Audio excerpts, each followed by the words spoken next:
Hi crafters! This will be my first video that I've done using paint. I actually used to paint with acrylic paints a lot many years ago and then just kind of moved on to other things. But we're going to take a tag, we're going to do an ink resist technique on the tag. So this will be one of my messier videos, but it's really fun. I don't know if you can, hopefully the camera will pick that up. And then I will later take some pictures of what I did totally with the tag, but I'm going to teach you first how to get this technique. So we're going to start by just taking a tag, regular tag, and definitely you want to use some type of a craft mat and cover that. I'm using Claudia Helmuth's acrylic paints. They're a little bit more expensive, but I love their vibrant colors. And this is classic teal. And this little bottle goes a long way, believe it or not.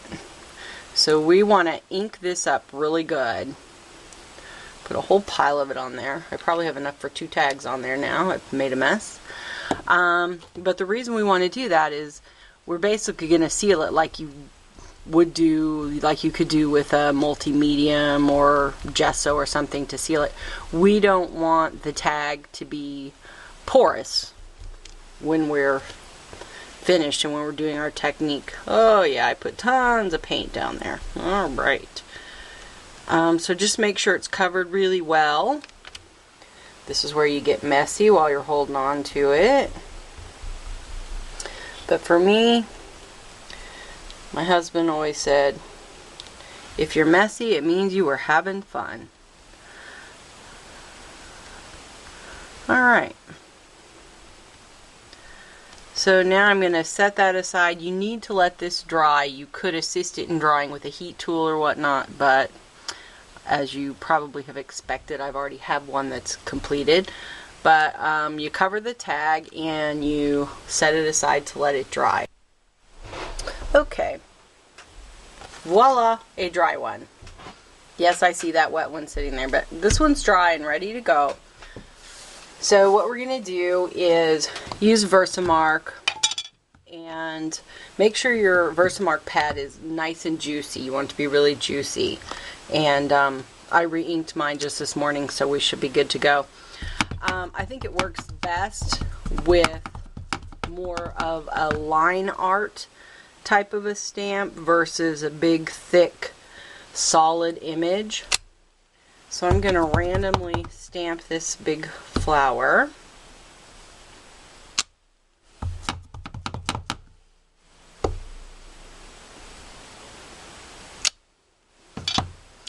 And I've got some smaller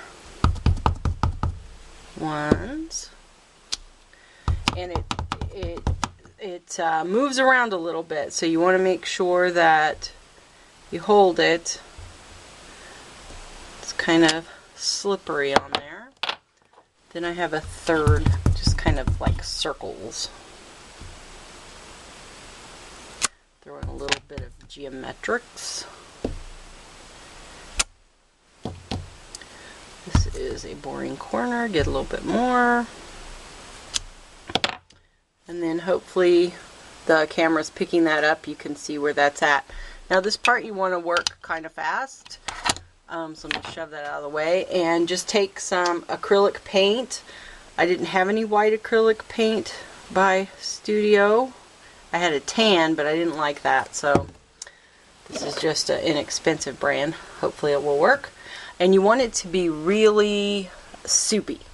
So you're going to spray it on your mat, put a good amount of water on it, almost where it's like creamy or like milk thin. Alright, and then we're just going to go across the whole tag and cover that. Be careful wherever you hold it not to,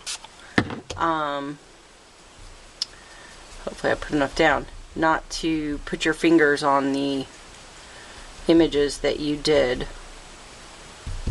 Gonna need a little more water. in the Versamark.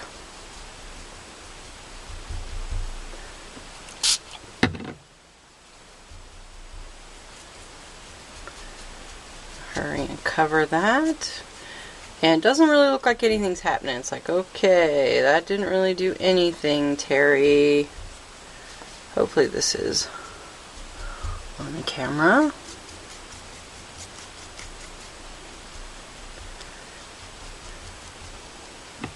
And don't worry about making the paint too thin. You want it thin. I actually think I've used it a little too thick. Hold that down. And then once you get that on there, you can spritz it a little bit. And still kind of looks like nothing happened. You're like, wow, that's a great trick. You just covered it with white. Now hopefully my white isn't too white. But the magic happens when you heat it, when you dry it. Now I could, if I wanted it to pool, you can see how sometimes people like a more of a drippy wet art look. You can do that and move it all around. Maybe I want a little more over here. See how it's dripping? And that's okay. Whatever design you like. So now I'm going to heat it and hope that I didn't use too thick a white.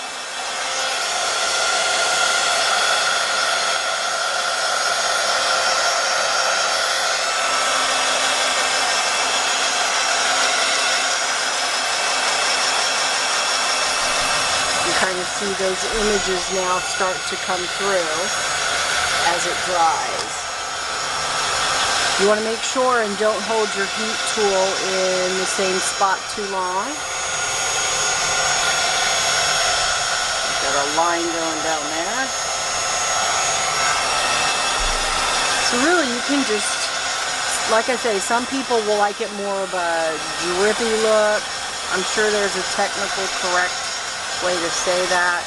I definitely, my white could have been a little thinner, especially over on the right side where I applied it again. But as it dries, you can see how those images start to come in to play. The images will show up more as this dries. It's not completely dry, but you should end up with something that looks similar to this. Again, I may have gotten this a little too not watery enough, but we'll see when it dries. So that is the paint and ink resist to give you really a cool look. This would look great on the front of a card. You could do a smaller version of this. Scrapbook page. Tags are really popular right now. So I'm going to decorate it really cool, and then I'll take some pictures and show you. I won't do a video or anything of what I do in the end with the tag. So there's a quick technique for you to use using Versamark or watermark ink with your images along with some acrylic paint. Have fun, get messy. Bye.